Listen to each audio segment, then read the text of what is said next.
ನಮಸ್ಕಾರ ಸ್ನೇಹಿತರೆ. ಚನ್ನಪಟ್ಟಣ ವಿಧಾನಸಭಾ ಕ್ಷೇತ್ರದ ಬೈ ಎಲೆಕ್ಷನ್ ಗೆ ಸಂಬಂಧಪಟ್ಟಂತೆ ಅತಿ ದೊಡ್ಡ ಬೆಳವಣಿಗೆಯಾಗಿದೆ. ನಿಮ್ಗೆಲ್ಲ ಗೊತ್ತೇ ಇದೆ. ಈಗ ಸಂಡೂರು, ಚನ್ನಪಟ್ಟಣ ಮತ್ತು ಶಿಗ್ಗಾವಿ ಈ ಮೂರು ಕ್ಷೇತ್ರಗಳಿಗೆ ಬೈ ಎಲೆಕ್ಷನ್ ನಡೀತಾ ಇದೆ ಇನ್ನು 6 ತಿಂಗಳೊಳಗೆ. ಸಂಡೂರು ಮತ್ತು ಶಿಗ್ಗಾವಿನಲ್ಲಿ ಇಲ್ಲದೆ ಇರ್ತಕ್ಕಂತ ಇಂಟ್ರೆಸ್ಟ್ ಚನ್ನಪಟ್ಟಣದಲ್ಲಿ ಯಾಕೆ ಅಂತ ನೀವು ಕೇಳಬಹುದು. ಸಹಜವಾಗಿ ಅಲ್ಲಿ ಬರೋದು ಪವರ್ಫುಲ್ ಪಾಲಿಟಿಕ್ಸ್. ಜೆಡಿಎಸ್ಗೆ ತನ್ನ ಅಸ್ತಿತ್ವದ ಪ್ರಶ್ನೆ ಆದ್ರೆ ಬಿಜೆಪಿ ಮತ್ತು ಕಾಂಗ್ರೆಸ್ಗೆ ತನ್ನ ಪ್ರತಿಷ್ಠೆಯ ಪ್ರಶ್ನೆ. ಶಾಕಿಂಗ್ ನ್ಯೂಸ್ ಏನಪ್ಪಾ ಅಂದ್ರೆ ಚನ್ನಪಟ್ಟಣದಲ್ಲಿ ಈಗ ತ್ರಿಕೋನ ಸ್ಪರ್ಧೆ ಏರ್ಪಡ್ತಾ ಇದೆ. ಅರೆ ಮೊನ್ನೆ ತಾನೆ ಯೋಗೀಶ್ವರ್ ಅವರು ಹೇಳಿದ್ರು ಮಾಧ್ಯಮಕ್ಕೆ, ಕುಮಾರಸ್ವಾಮಿ ಅವರು ನನಗೆ ಗ್ರೀನ್ ಸಿಗ್ನಲ್ ಕೊಟ್ಟಿದ್ದಾರೆ, ನೀವು ಸ್ಪರ್ಧೆ ಮಾಡೋದಕ್ಕೆ ತಯಾರಿ ಮಾಡಿ ಅಂತ. ಈಗ ನೋಡಿದ್ರೆ ತ್ರಿಕೋನ ಸ್ಪರ್ಧೆ ಅಂತಿರಲ್ಲ ಅಂತ ನೀವು ಕೇಳ್ಬೋದು. ಹೌದು ಸ್ನೇಹಿತರೆ, ಬಿಜೆಪಿ ಮತ್ತು ಜೆಡಿಎಸ್ ನ ಮೈತ್ರಿ ಅಭ್ಯರ್ಥಿಯಾಗಿ ಶಾಕಿಂಗ್ ಅಭ್ಯರ್ಥಿಯನ್ನ ಕಣಕ್ಕಿಳಿಸಲಿದ್ದಾರೆ. ಕಾಂಗ್ರೆಸ್ ನಿಂದ ಖುದ್ದು ಡಿ ಕೆ ಶಿವಕುಮಾರ್ ಅವರಾದ್ರೂ ಕಣಕ್ಕಿಳಿಬಹುದು, ಅಥವಾ ಕಡೆ ಕ್ಷಣದಲ್ಲಿ ಡಿ ಕೆ ಸುರೇಶ್ ಅವರಾದ್ರೂ ಕಣಕ್ಕಿಳಿಬಹುದು. ತ್ರಿಕೋನ ಸ್ಪರ್ಧೆ ಅಂದೆ ಹೌದಾ? ಹಾಗಾದ್ರೆ ಈ ತ್ರಿಕೋನ ಸ್ಪರ್ಧೆಯಲ್ಲಿ ಸಿ.ಪಿ. ಯೋಗೇಶ್ವರ್ ಅವರ ಪಾತ್ರ ಏನು, ಅವರ ಕತೆ ಏನು, ಸ್ಪರ್ಧೆ ಮಾಡ್ತಾರಾ ಇಲ್ಲ, ಎಲ್ಲದ್ರ ಬಗ್ಗೆ ಮಾಹಿತಿ ಕೊಡ್ತೀನಿ. ದಯಮಾಡಿ ನಮ್ಮ ಚಾನಲ್ ನ ಸಬ್ಸ್ಕ್ರೈಬ್ ಮಾಡಿ, ವಿಡಿಯೋನ ಲೈಕ್ ಮಾಡಿ, ಶೇರ್ ಮಾಡಿ. ಸ್ನೇಹಿತರೆ, ಸಿ.ಪಿ. ಯೋಗೇಶ್ವರ್ ಅವರು ಸ್ಪರ್ಧೆ ಮಾಡ್ತಾರಾ ಇಲ್ವಾ ಅನ್ನೋದಕ್ಕಿಂತ ಮುಂಚೆ ಚನ್ನಪಟ್ಟಣದ ರೋಚಕ ಇತಿಹಾಸನ ಹೇಳ್ತೀನಿ. ಒಟ್ಟಾರೆ 8 ಬಾರಿಯ ಚನ್ನಪಟ್ಟಣ ವಿಧಾನಸಭಾ ಕ್ಷೇತ್ರದ ಚುನಾವಣೆಯಲ್ಲಿ ಸಿ.ಪಿ. ಯೋಗೇಶ್ವರ್ ಅವರು ಸ್ಪರ್ಧೆ ಮಾಡಿದ್ದಾರೆ. ಅದರಲ್ಲಿ 5 ಬಾರಿ ಸಿ.ಪಿ. ಯೋಗೇಶ್ವರ್ ಅವರು ಗೆದ್ದಿದ್ದಾರೆ, 3 ಬಾರಿ ಸೋತಿದ್ದಾರೆ. 1999ರಲ್ಲಿ ಇಂಡಿಪೆಂಡೆಂಟ್ ಆಗಿ ಸ್ಪರ್ಧೆ ಮಾಡಿದ್ರು, ಆಗ ಸಿ.ಪಿ. ಯೋಗೇಶ್ವರ್ ಗೆದ್ರು ಚನ್ನಪಟ್ಟಣದಿಂದ. 2004ರಲ್ಲಿ ಮತ್ತು 2008ರಲ್ಲಿ ಕಾಂಗ್ರೆಸ್ ನಿಂದ ಸ್ಪರ್ಧೆ ಮಾಡಿ ಬ್ಯಾಕ್ ಟು ಬ್ಯಾಕ್ 2 ಬಾರಿ ಮತ್ತೆ ಗೆದ್ರು. 2011ರಲ್ಲಿ ಬಿಜೆಪಿಯಿಂದ ಸ್ಪರ್ಧೆ ಮಾಡಿ ಗೆದ್ದಿದ್ರು. 2013ರಲ್ಲಿ ಬಿಜೆಪಿಯಿಂದ ಅವರಿಗೆ ಟಿಕೆಟ್ ಸಿಗ್ಲಿಲ್ಲ. ರಾಜ್ಯದಲ್ಲಿ ಅಡ್ರೆಸ್ಸೇ ಇಲ್ಲದೆ ಇದ್ದಂತಹ SP ಪಕ್ಷದಿಂದ ಟಿಕೆಟ್ ತಂದು ನಿಂತು ಗೆದ್ರು. 2018 ಮತ್ತು 23ರಲ್ಲಿ ಕುಮಾರಸ್ವಾಮಿ ಅವರ ವಿರುದ್ಧ ಸಿ.ಪಿ. ಯೋಗೇಶ್ವರ್ ಅವರು ಸೋತಿದ್ರು. ಸ್ನೇಹಿತರೆ, ನಾನು ಈ ವಿಚಾರ ಯಾಕೆ ಹೇಳಿದೆ ಅಂದ್ರೆ, ಸಿ.ಪಿ. ಯೋಗೇಶ್ವರ್ ಅವರು ಚನ್ನಪಟ್ಟಣದಲ್ಲಿ ಪ್ರಬಲ ರಾಜಕಾರಣಿ ಅನ್ನೋದನ್ನ ಮರಿಬಾರ್ದು.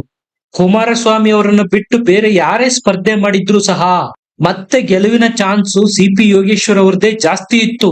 ಇದಕ್ಕೆ ಉದಾಹರಣೆ 99ರಲ್ಲಿ ಇಂಡಿಪೆಂಡೆಂಟ್ ಆಗಿ ಗೆದ್ದಿದ್ದು ಮತ್ತು 2013ರಲ್ಲಿ ಸಮಾಜವಾದಿ ಪಕ್ಷದ ಅಭ್ಯರ್ಥಿಯಾಗಿ ಗೆದ್ದಿದ್ದು. ರಾಜ್ಯದಲ್ಲಿ ಅಸ್ತಿತ್ವದಲ್ಲೇ ಇಲ್ಲದೆ ಇರತಕ್ಕಂತ ಸಮಾಜವಾದಿ ಪಾರ್ಟಿಯ ಸೈಕಲ್ ಚಿಹ್ನೆ ಅಡಿ ಗೆದ್ದಿದ್ರಲ್ಲ, ಅದು ಸಿ.ಪಿ. ಯೋಗೇಶ್ವರ್ ಅವರ ಸಾಮರ್ಥ್ಯಕ್ಕೆ ಒಂದು ಉದಾಹರಣೆ. ಅಂದ್ರೆ ಅವರಿಗೆ ತಮ್ಮದೇ ಆದ ವೋಟ್ ಬ್ಯಾಂಕ್ ಇಲ್ಲಿ ಇದೆ ಅನ್ನೋದಕ್ಕೆ ಕ್ಲಾರಿಟಿ ಸಿಕ್ತು. ಈಗ ವಿಷಯಕ್ಕೆ ಬರ್ತೀನಿ. ಸಿ.ಪಿ. ಯೋಗೇಶ್ವರ್ ಅವರು ಬಿಜೆಪಿ ನಲ್ಲಿದ್ದಾರೆ ಈಗ, ಮತ್ತು MLC ಆಗಿದ್ದಾರೆ. 2024ರ ಲೋಕಸಭಾ ಚುನಾವಣೆಗೆ ಬೆಂಗಳೂರು ಗ್ರಾಮಾಂತರ ಕ್ಷೇತ್ರದಿಂದ ಡಾಕ್ಟರ್ ಸಿ.ಎನ್. ಮಂಜುನಾಥ್ ಅವರನ್ನು ಕ್ಯಾಂಡಿಡೇಟ್ ಮಾಡಿದಾಗ ಅವರ ಗೆಲುವಿಗಾಗಿ ಸಿ.ಪಿ. ಯೋಗೇಶ್ವರ್ ಅವರು ಶ್ರಮಿಸಿದ್ರು. ಆಗ ಕುಮಾರಸ್ವಾಮಿ ಅವರು ಮಾತು ಕೊಟ್ಟಿದ್ರಂತೆ ಸಿ.ಪಿ. ಯೋಗೇಶ್ವರ್ ಅವರಿಗೆ, ನಿಮ್ಮನ್ನೇ ಚನ್ನಪಟ್ಟಣ ಕ್ಷೇತ್ರದ ಬಿಜೆಪಿ ಮತ್ತು ಜೆಡಿಎಸ್ ನ ಅಭ್ಯರ್ಥಿ ಮಾಡಲಾಗುವುದು ಅಂತ. ಅದಕ್ಕೆ ಒಪ್ಪಿದ್ದಂತ ಸಿ.ಪಿ. ಯೋಗೇಶ್ವರ್ ಅವರು ಸಿ.ಎನ್. ಮಂಜುನಾಥ್ ಅವರಿಗೆ ಸಪೋರ್ಟ್ ಮಾಡಿದ್ರು ಮತ್ತು ಗೆಲ್ಸಿದ್ರು ಕೂಡ. ಈಗ ಉಲ್ಟಾ ಹೊಡೆಯಲಾಗಿದೆ, ಸಿ.ಪಿ. ಯೋಗೇಶ್ವರ್ ಅವರಿಗೆ ಟಿಕೆಟ್ ಇಲ್ಲ. ಈಗ ಸಿ.ಪಿ. ಯೋಗೇಶ್ವರ್ ಅವರು ಸಹ ಒಂದು ನಿರ್ಧಾರಕ್ಕೆ ಬಂದಿದ್ದಾರೆ, ಅದು ಇಂಡಿಪೆಂಡೆಂಟ್ ಆಗಿ ಸ್ಪರ್ಧೆ ಮಾಡೋದು ಅಂತ. ಯಾಕಂದ್ರೆ ಸಿ.ಪಿ. ಯೋಗೇಶ್ವರ್ ಅವರಿಂದಾಗೆ ಬಿಜೆಪಿಗೆ ಚನ್ನಪಟ್ಟಣದಲ್ಲಿ ವೋಟ್ ಇದೆಯೋ ಹೊರತು ಬಿಜೆಪಿಗೆ ತನ್ನದೇ ಆದ ಓಟು ಚನ್ನಪಟ್ಟಣದಲ್ಲಿ ಇಲ್ಲ. ಇದಕ್ಕೆ ಉದಾಹರಣೆ 99ರ ಎಲೆಕ್ಷನ್ ನಲ್ಲಿ ಇಂಡಿಪೆಂಡೆಂಟ್ ಆಗಿ ಗೆದ್ದಿದ್ದು, 2013ರ ಎಲೆಕ್ಷನ್ ನಲ್ಲಿ SP ಸಮಾಜವಾದಿ ಪಕ್ಷದಿಂದ ಸಿ.ಪಿ. ಯೋಗೇಶ್ವರ್ ಅವರು ನಿಂತು ಗೆದ್ದು ತೋರಿಸಿದ್ದು. ಒಟ್ಟಾರೆಯಾಗಿ ಸಿ.ಪಿ. ಯೋಗೇಶ್ವರ್ ಅವರು ಕ್ಷೇತ್ರದಲ್ಲಿ ಒಳ್ಳೆ ಕೆಲಸಗಳನ್ನಂತೂ ಮಾಡಿದ್ದಾರೆ. ನೀರು ತಂದ ಭಗೀರಥ ಅನ್ನುವ ಖ್ಯಾತಿ ಯೋಗೇಶ್ವರ್ ಅವರಿಗೆ ಇದೆ. ಇಂಥ ಸಿ.ಪಿ. ಯೋಗೇಶ್ವರ್ ಅವರಿಗೆ ಟಿಕೆಟ್ ನಿರಾಕರಿಸಲಾಗ್ತಾ ಇದೆ. JDS ನವರು ಕೊಡ್ತಾ ಇರೋದು ಒಂದೇ ಕಾರಣ, ಸಿ.ಪಿ. ಯೋಗೇಶ್ವರ್ ಅವರು ತೆನೆ ಹೊತ್ತ ಮಹಿಳೆ ಚಿಹ್ನೆಯಡಿ ಸ್ಪರ್ಧೆ ಮಾಡಬೇಕು, ಬಿಜೆಪಿಯಿಂದ ಸ್ಪರ್ಧೆ ಮಾಡೋದಾದ್ರೆ ಇಲ್ಲ ಟಿಕೆಟ್. ಹಾಗಾದ್ರೆ ಯೋಗೇಶ್ವರ್ ಅವರಿಗೆ ಟಿಕೆಟ್ ಇಲ್ಲ ಅಂದ್ರೆ JDS ಮತ್ತು ಬಿಜೆಪಿ ಅಭ್ಯರ್ಥಿ ಯಾರಾಗ್ತಾರೆ? ಅದಕ್ಕೂ JDS ಬಳಿ ಉತ್ತರ ಇದೆ. ನಿಖಿಲ್ ಕುಮಾರಸ್ವಾಮಿ ಅವರನ್ನ ಕಣಕ್ಕಿಳಿಸೋದಿಕ್ಕೆ ಎಲ್ಲ ಪ್ರಯತ್ನಗಳನ್ನು ಈಗ ಕುಮಾರಸ್ವಾಮಿ ಅವರು ಮಾಡಿದ್ದಾರೆ. ನಮ್ಮ ಪಕ್ಷದ ಚಿಹ್ನೆಯಡಿ ಸ್ಪರ್ಧೆ ಮಾಡೋದಾದ್ರೆ ಮಾಡಿ, ಇಲ್ಲವಾದ್ರೆ ಟಿಕೆಟ್ ಇಲ್ಲ ಅಂತ ಕಡ್ಡಿ ಮುರಿದಂತೆ ಜೆಡಿಎಸ್ ನವರು ಸಿಪಿ ಯೋಗೇಶ್ವರ್ ಅವರಿಗೆ ಹೇಳಿದ್ದಾರೆ. ಆದ್ರೆ ಯೋಗೇಶ್ವರ್ ಅವರ ಆಸೆ ಏನಪ್ಪಾ ಅಂದ್ರೆ, ನಾನು ಬಿಜೆಪಿನಲ್ಲೇ ಮುಂದುವರಿಬೇಕು, ಬಿಜೆಪಿಯ ಅಭ್ಯರ್ಥಿಯಾಗಿ ಕಮಲದ ಚಿಹ್ನೆಯ ಅಡಿನೇ ಸ್ಪರ್ಧೆ ಮಾಡ್ಬೇಕು ಅನ್ನೋದು. ಆದ್ರೆ ಜೆಡಿಎಸ್ ನವರು ಇದಕ್ಕೆ ಒಪ್ತಾ ಇಲ್ಲ. ನಿಮ್ಮ ಸ್ಪರ್ಧೆ ಮಾಡೋದಕ್ಕೆ ನಮ್ಮ ತಕರಾರಿಲ್ಲ, ಆದ್ರೆ ನಮ್ಮ ಪಕ್ಷದ ಚಿಹ್ನೆಯ ಅಡಿನೇ ಸ್ಪರ್ಧೆ ಮಾಡ್ಬೇಕು ಅನ್ನೋದು ಒಂದೇ ಕಂಡೀಷನ್. ಇದು ಈಗ ಮೈತ್ರಿಯ ಬಿರುಕಿಗೆ ಕಾರಣ ಆಗಿದೆ. ಸ್ನೇಹಿತರೆ, ನೀವು ಒಂದು ವಿಚಾರ ನೆನ್ಪಿಟ್ಕೊಳ್ಳಿ, ಕುಮಾರಸ್ವಾಮಿ ಅವರು ಮೊದಲಿನಂತಿಲ್ಲ, ಈಗ ಸ್ಟ್ರಾಂಗ್ ಆಗಿದ್ದಾರೆ. ಕೇಂದ್ರದಲ್ಲಿ ಮೋದಿ ನೇತೃತ್ವದ ಸರ್ಕಾರದಲ್ಲಿ ಪವರ್ಫುಲ್ ಖಾತೆ ಪಡೆದಿದ್ದಾರೆ. ನಿಮಗೂ ಗೊತ್ತು, ಬಿಜೆಪಿಯವರು ಹಳೆ ಮೈಸೂರಿನ ಭಾಗದಲ್ಲಿ ಅಲ್ಪ ಸ್ವಲ್ಪ ಸೀಟ್ಗಳನ್ನು ಗೆಲ್ಲೋದಕ್ಕೆ ಕಾರಣ ಜೆಡಿಎಸ್ ಜೊತೆಗಿನ ಮೈತ್ರಿ ಅಂತ. ಅದಿಲ್ಲದೆ ಹೋಗಿದ್ರೆ ಬಿಜೆಪಿಯ ಪರಿಸ್ಥಿತಿ ಶೋಚನೀಯವಾಗಿರ್ತಾ ಇತ್ತು. ತಮ್ಮ ಪ್ರಾಮುಖ್ಯತೆ ಬಿಜೆಪಿಗೆ ಗೊತ್ತಾಗಿದೆ, ತಮ್ಮ ಸಹಕಾರದ ಅಗತ್ಯ ಈಗ ಬಿಜೆಪಿಗೆ ಇದೆ ಅಂತ ಕುಮಾರಸ್ವಾಮಿ ಅವ್ರಿಗೂ ಗೊತ್ತಿದೆ. ಹಾಗಾಗಿ ಅವರು ಖಡಕ್ ನಿರ್ಧಾರಗಳನ್ನು ತೆಗೆದುಕೊಳ್ತಾ ಇದ್ದಾರೆ. ಮೊನ್ನೆ ಜೆಡಿಎಲ್ಪಿ ನಾಯಕನ ಸ್ಥಾನಕ್ಕೆ ಸುರೇಶ್ ಬಾಬು ಅವರನ್ನು ಆಯ್ಕೆ ಮಾಡಿದ್ರು. ಆ ಸ್ಥಾನಕ್ಕೆ ಟವಲ್ ಹಾಸಿದ್ದಂತ ಪ್ರಬಲ ಆಕಾಂಕ್ಷಿಯಾಗಿದ್ದಂತ ಜಿಟಿ ದೇವೇಗೌಡರನ್ನ ಪಕ್ಕಕ್ಕೆ ಸರಿಸಿದ್ದಾರೆ.